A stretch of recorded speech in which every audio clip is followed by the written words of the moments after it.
ये आकाशवाणी है। प्रस्तुत है कार्यक्रम सुर्खियों में। इसके अंतर्गत सुनिए 11वीं खेल महाकुंभ से युवा और खेल जगत को मिले प्रोत्साहन विषय पर चर्चा। इसमें भाग ले रहे हैं वरिष्ठ खेल पत्रकार मोना पार्थ सारथी और आकाशवाणी संवाददाता आनंद श्रीवास्तव। ओलंपिक को दुनिया भर में खेल का सबसे बड़ा आयोजन माना जाता है। हर देश के एथलीट चाहते हैं कि वो वहां बेहतर प्रदर्शन करें और ज्यादा से ज्यादा पदक जीतें। भारतीय खिलाड़ियों ने भी पिछले कुछ समय में बेहतरीन प्रदर्शन किया है। इसके लिए सरकार ने कई पहल की है और इसी का एक अनुपम उदाहरण है खेल महाकुंभ। प्रधानमंत्री नरेंद्र मोदी ने कल गुजरात में खेल महाकुंभ का उद्घाटन किया।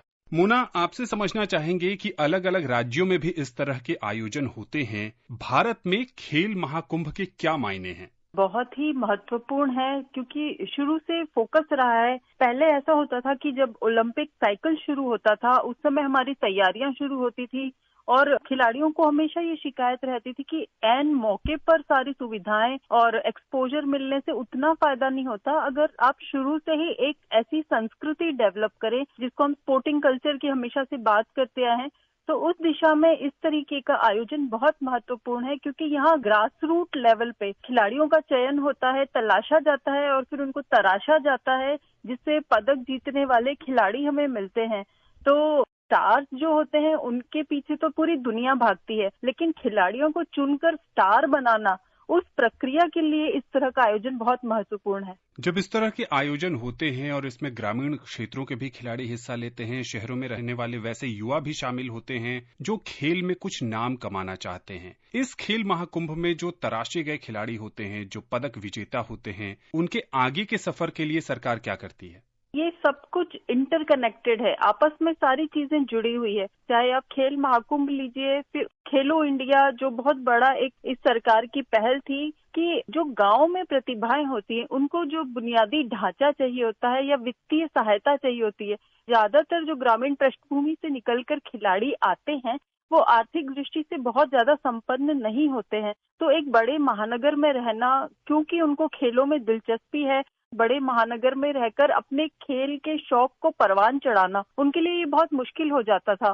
तो अब ये होता है कि इस तरीके के आयोजन से जो खिलाड़ी चुनकर आते हैं, सरकार उनको एक नियत भत्ता भी देती है, उनके प्रशिक्षण का पूरा ख्याल रखा जाता है और आगे स्टेप बाय स्टेप उनको एक जो आगे प्रगति होती है खिलाड़ी के तौर पर, उसका भी पूरा ध्यान रखा जाता है। तो अगर आपके अंदर प्रतिभा है तो मुझे लगता है कि अब कोई भी प्रतिभा को दबाकर रखने की जरूरत नहीं है। मोना, पिछले कुछ वर्षों में अगर हम देखें तो भारत में एक ढंग से स्पोर्टिंग कल्चर का एक नया स्वरूप सामने आ रहा है। बहुत सारे लोगों को पहले ऐसा लगता था कि खेल में करियर बनाना या खेल में नाम कमाना सिर्फ क्रिकेट और बहुत हद तक अगर हम कहें तो हॉकी में हमारी एक लेगेसी रही है, वहीं तक सीमित है। लेकिन अब चाहे एथलेटिक्स की बात करें हम या फिर किसी दूसरे खेल की बात करें, मैरी कॉम और लवलीना ने जिस ढंग से मुक्केबाजी में नाम कमाया है, उससे अब सभी खेलों में एक ढंग से एक्सपोजर मिलने लगा है और खिलाड़ी न सिर्फ तिरंगे का मान बढ़ा रहे हैं, साथ ही अपना भविष्य भी सिक्योर कर रहे हैं। ये जो स्पोर्टिंग कल्चर होता है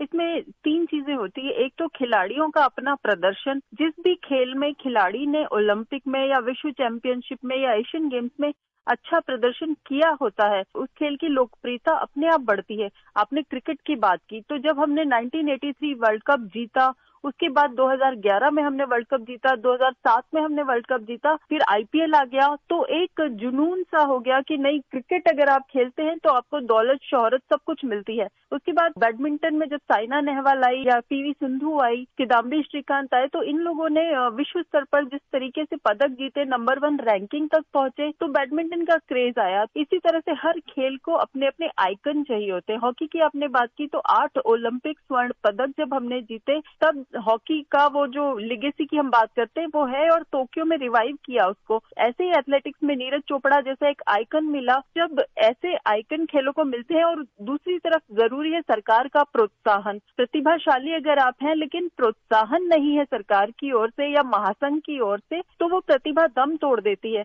अब आप ओलंपिक और पैरालंपिक में देखिए कि खेल मंत्री से लेकर प्रधानमंत्री खुद खिलाड़ियों से बात कर रहे हैं और खिलाड़ियों को प्रोत्साहित कर रहे हैं। देश के लिए खेलना ही अपने आप में एक बहुत बड़ी इंस्पिरेशन है, और देश आपका उस तरह से ख्याल रख रहा है कि लोग भी आपको पलक पावड़े बिछाकर आपका स्वागत कर रहे हैं, वेदर यू विन मेडल और नॉट। तो ये सब खिलाड़ियों को एक नया जज्बा देता है अपनी ओर से पूरा सब कुछ मैदान पर लगा देने के लिए। मोना, इसी पहल को आगे बढ़ाते हुए जो ओलंपिक पदक विजेता हैं या फिर ओलंपिक में जो इन्होंने बढ़िया प्रदर्शन किया, वो मीट द चैंपियन की भी एक सीरीज चल रही है इस देश में। वो अलग अलग गांवों में जा रहे हैं, वहां के विद्यालयों के छात्रों से मिल रहे हैं, उनका हौसला बढ़ा रहे हैं, चाहे संतुलित आहार की बात करें, उनकी फिटनेस की बात करें या फिर खेलों के प्रति रुझान बढ़ाने के लिए वो लोगों को प्रेरित कर रहे हैं। कैसे देखती हैं इस पहल को भी आप? देखिए, ये बहुत ही महत्वपूर्ण है। आमतौर पर होता क्या है कि अगर आप बहुत बड़े सितारे बन गए हैं, बहुत बड़े खिलाड़ी बन गए हैं, तो आप अनअप्रोचेबल से हो जाते हैं कि जैसे क्रिकेट में हम देखते हैं स्टार पावर, लेकिन यहाँ पर यह है कि जिन खिलाड़ियों को हमने पदक जीतते हुए पोडियम फिनिश करते हुए देखा, वो हमारे बीच में आकर छोटी छोटी बातें हमको बता रहे कि आपको क्या खाना चाहिए, क्या नहीं खाना चाहिए। नीरज चोपड़ा जब पदक जीत कर आए थे, उनका एक इंटरव्यू देख रही थी, तो कह रहे थे मैं सुबह उठ के बासी रोटी खाता हूँ और चाय पीता हूँ। तो एक जो गांव की पृष्ठभूमि से निकला हुआ बच्चा है जो खेल में आगे जाना चाहता है, वो उसको लगता है कि अरे जो मैं खाता हूँ वही ये लोग भी खाते हैं, तो मनोबल उसका बढ़ता है कि नहीं, सिर्फ सुविधाओं से ही पदक नहीं जीते जाते, मन में लगन होनी चाहिए।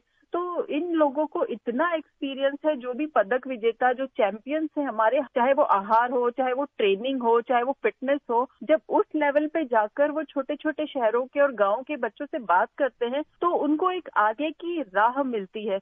क्योंकि कई बार ऐसा होता है कि उनके पास सब कुछ होता है, उनको गाइडेंस देने वाला कोई नहीं होता। तो जब आप सीधे चैंपियन से गाइडेंस ले रहे हैं, तो आपकी आगे की राह बिल्कुल स्पष्ट हो जाती है। मुना, आप लंबे समय से खेल पत्रकारिता से जुड़ी हुई हैं। जब इस तरह के आयोजन की हम बात करते हैं, खेल महाकुंभ की, और दूसरी तरफ शहरों की बात करते हैं, शहरों में खेल के मैदान बहुत सीमित होते जा रहे हैं, जनसंख्या काफी तेजी से बढ़ती जा रही है। आपका क्या ऑब्जर्वेशन है शहरों में खिलाड़ियों को लेकर और खेल के प्रति युवाओं में क्या रुझान देख रही हैं आप? जब प्रदर्शन अच्छा होता जाता है तो खेलों के प्रति रुझान बिल्कुल बढ़ता है। और ये जो चेंज है पिछले कुछ सालों में, ये चेंज ये आया है कि अब सिर्फ क्रिकेट ही नहीं, हर खेल में खिलाड़ी आगे आने लगे हैं। आप देखिए, जिम्नास्ट, गलियारा पट्टू, और अभी तो 5 जो नए खेल शामिल किए गए हैं, जिसमें योगासन भी है, जो एक क्षेत्र विशेष के खेल है।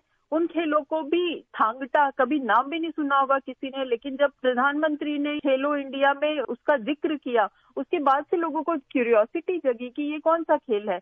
तो अलग अलग क्षेत्र से अलग अलग खेलों के खिलाड़ी निकल कर आ रहे हैं और उनको एक पहचान मिल रही है। मलखम्ब हो चाहे गदका हो, ये सारे खेलों को भी एक पहचान मिल रही है।